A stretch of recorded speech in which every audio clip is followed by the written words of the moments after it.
Monsieur le Président de l'Assemblée, Monsieur le Président du Comité des ministres, Monsieur le Secrétaire Général, ladies and gentlemen, of course, it was noted that it's the fourth time that I have this tremendous privilege and honor to address this Assembly. I don't attribute it to my personal merits, just to the fact that I've been around for a long time as President, and that's just part of my job description. But also it's an immense honor and privilege to address such a crucial time for Georgian democracy, your Assembly.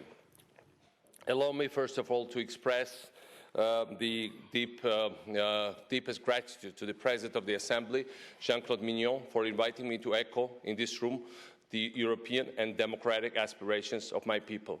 As you all know, just 3 months ago took place the first transfer of power through elections in the history of our nation. Life in every democracy, majorities can change in Georgia according to the wishes of the voters, but our national strive for freedom and European integration goes beyond any political division that is uniting us, consuming the essence of our young state and the identity of our old nation. This is my main message today, and I cannot think of a better place than this Assembly to deliver it. The Council of Europe gathers all the nations of our continent around the principles and the values that shaped the European destiny since the end of the Second World War.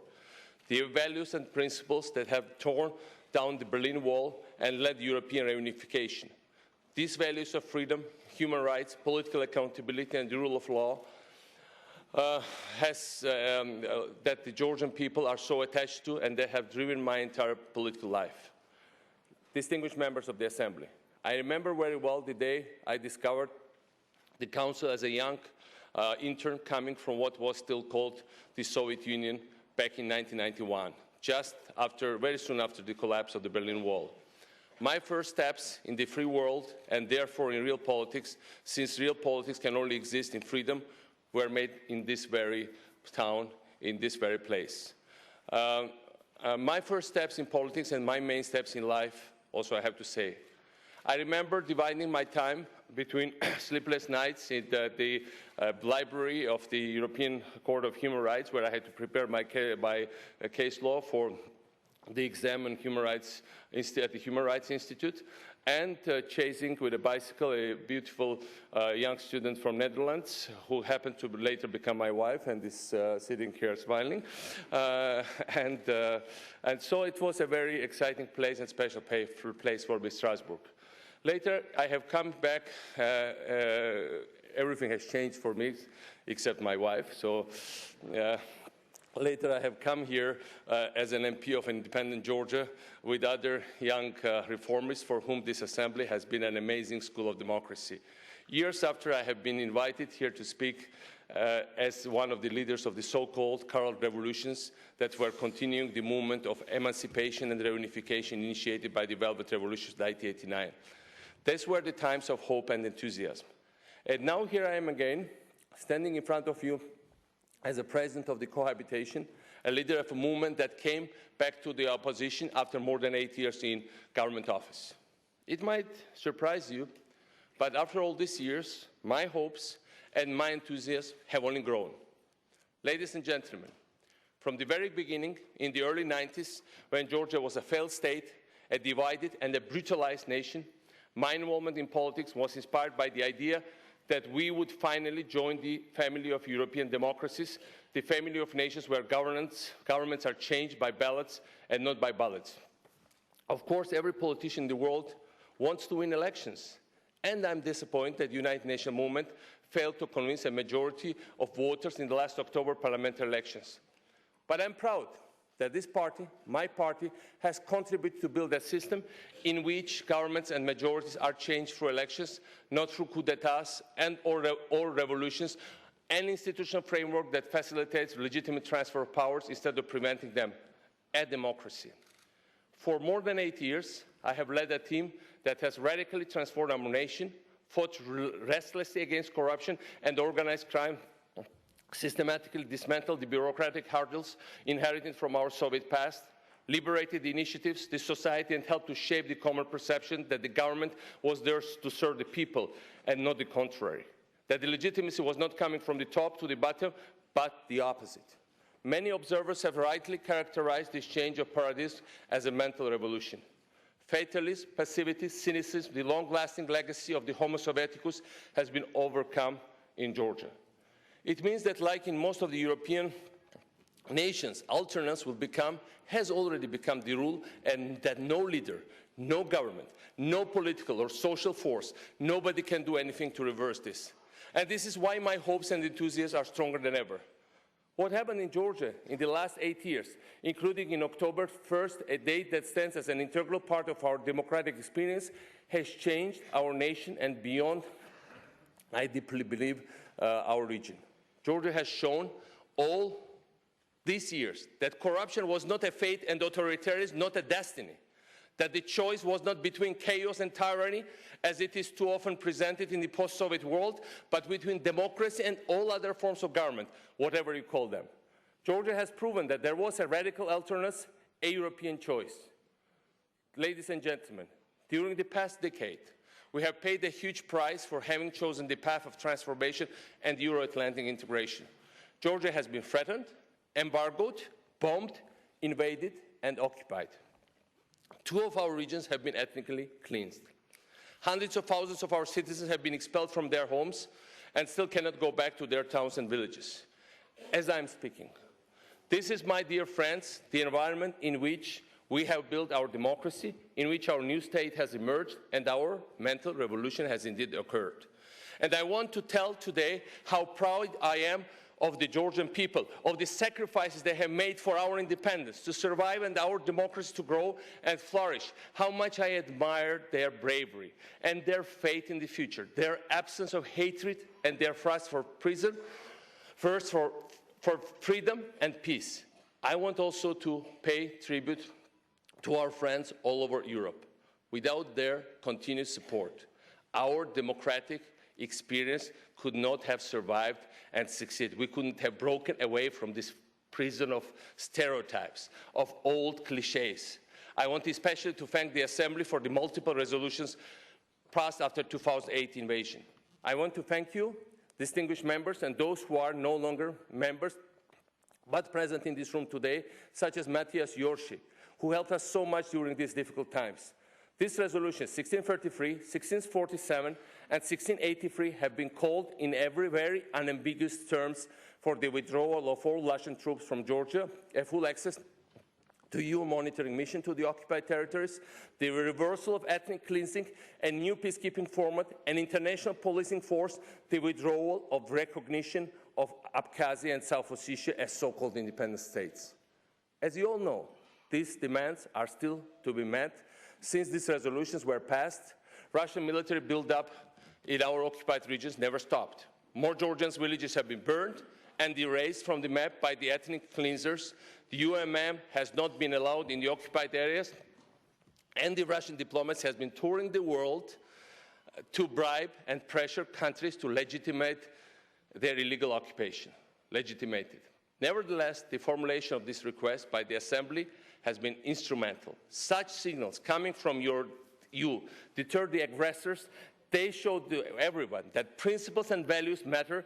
They tell the victims that they are not alone, and they remind the world that is so special about this institution and Europe in general.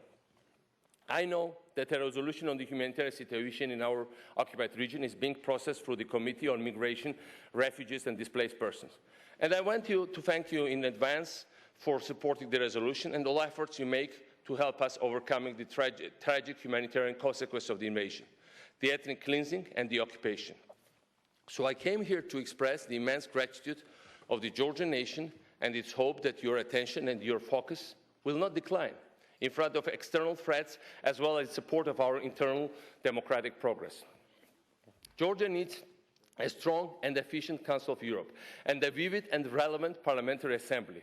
Georgia needs it, as well as all our neighboring countries and the European continent in general. This is why I want to express my appreciation and support to the reforms initiated by Secretary General and by the President Mignon.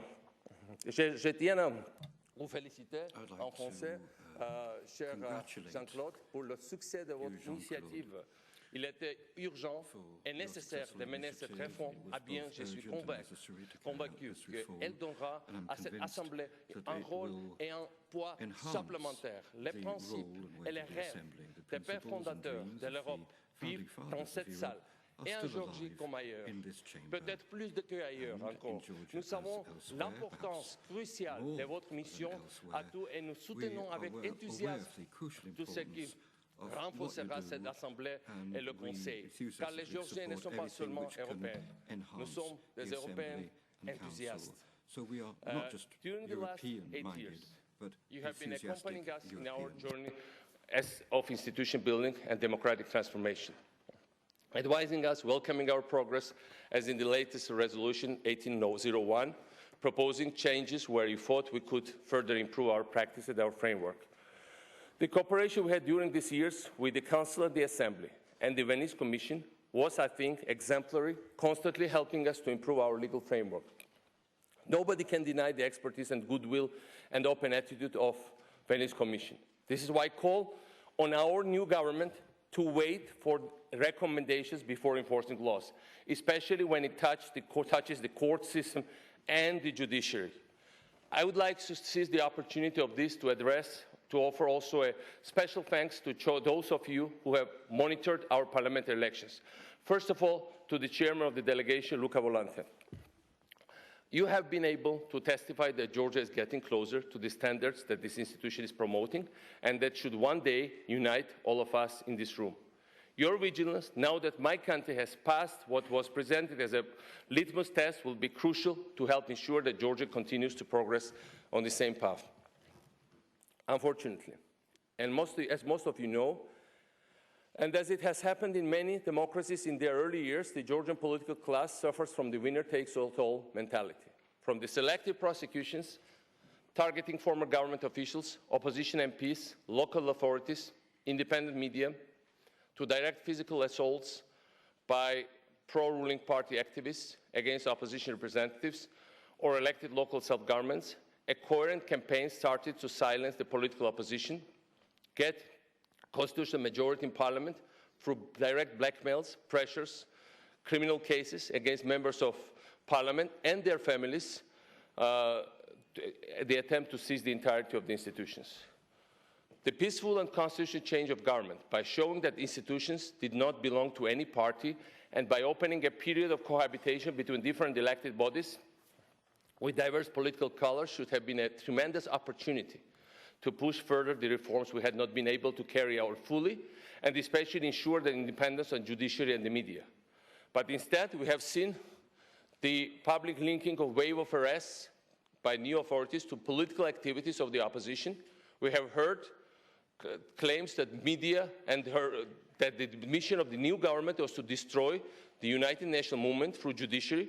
We have witnessed daily attacks on the judges who are trying to assert their autonomy and constant harassment of independent media, starting with Georgian public broadcaster.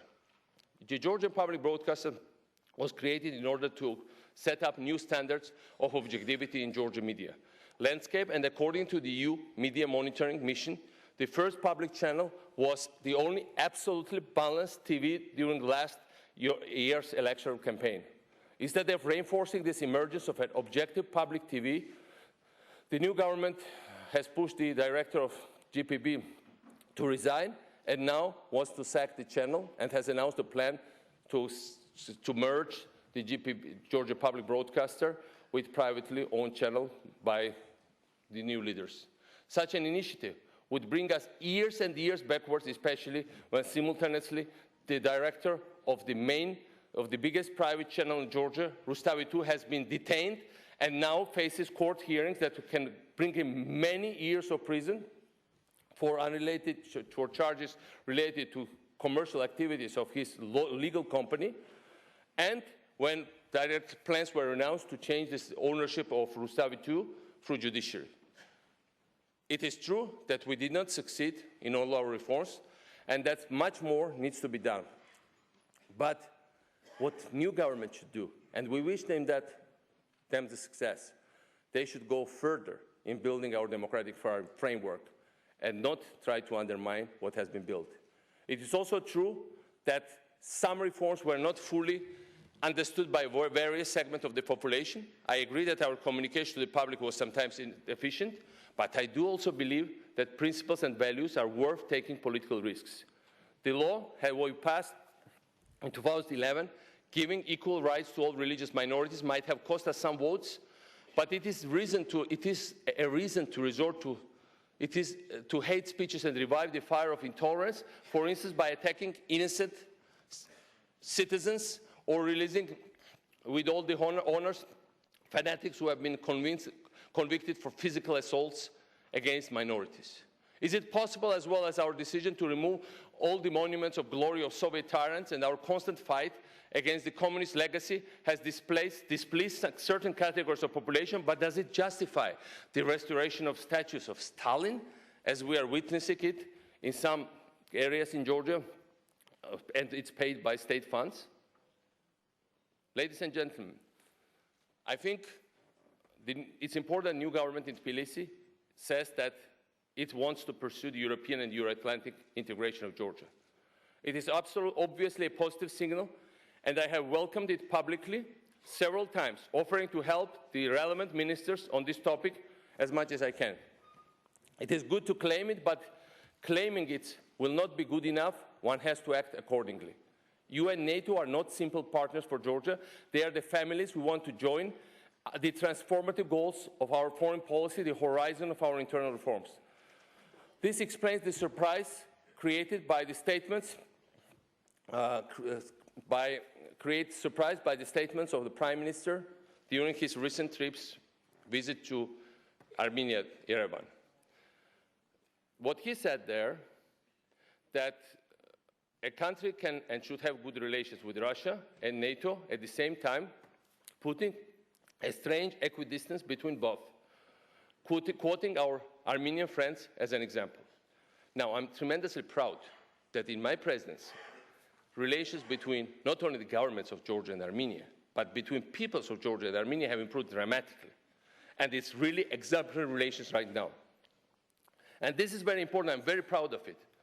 But, you know, and it's good that after initial attacks, verbal attacks against our regional partners and against our neighbors, the new Georgian government has toned down this rhetoric.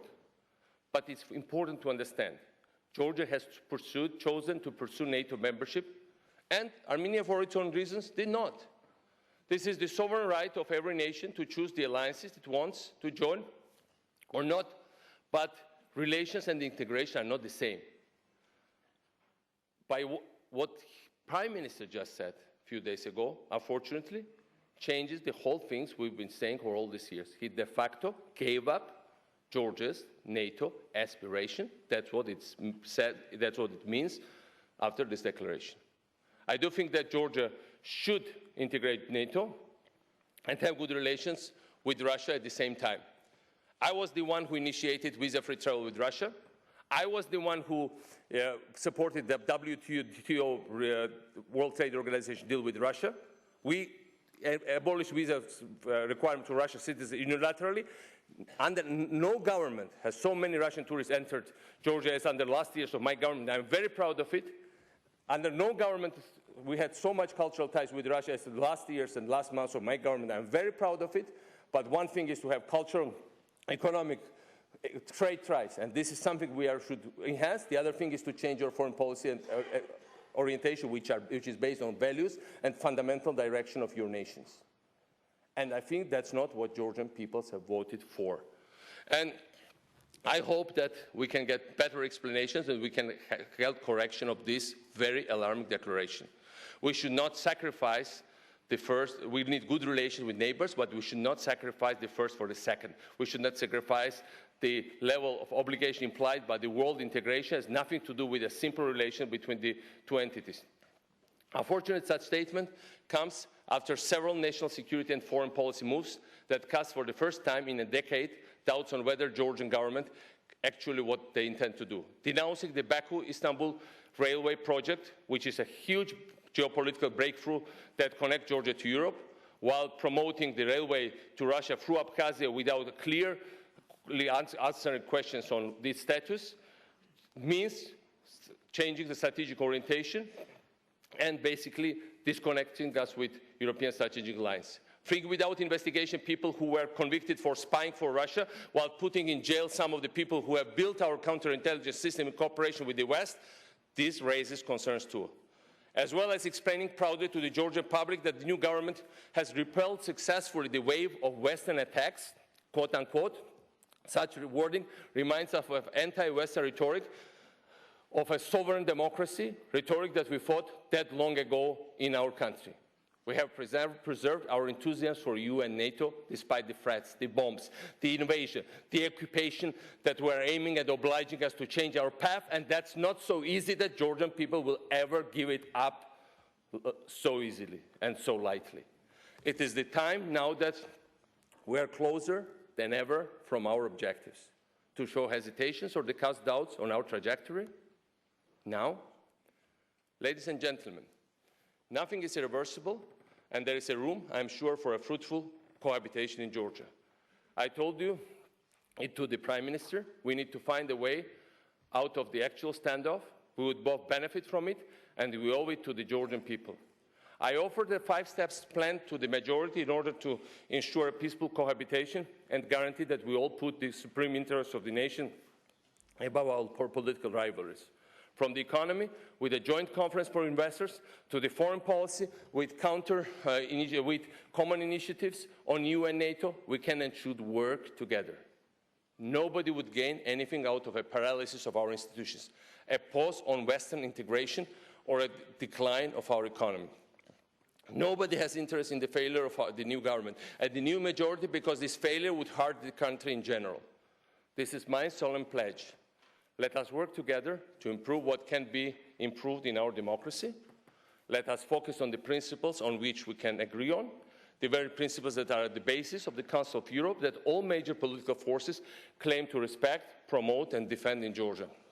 What is at stake is much more important than our respective political interests, much deeper than our personal rivalries or collective ambitions.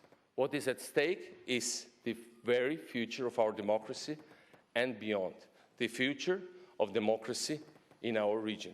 And it's worth standing up for and fighting for. Thank you.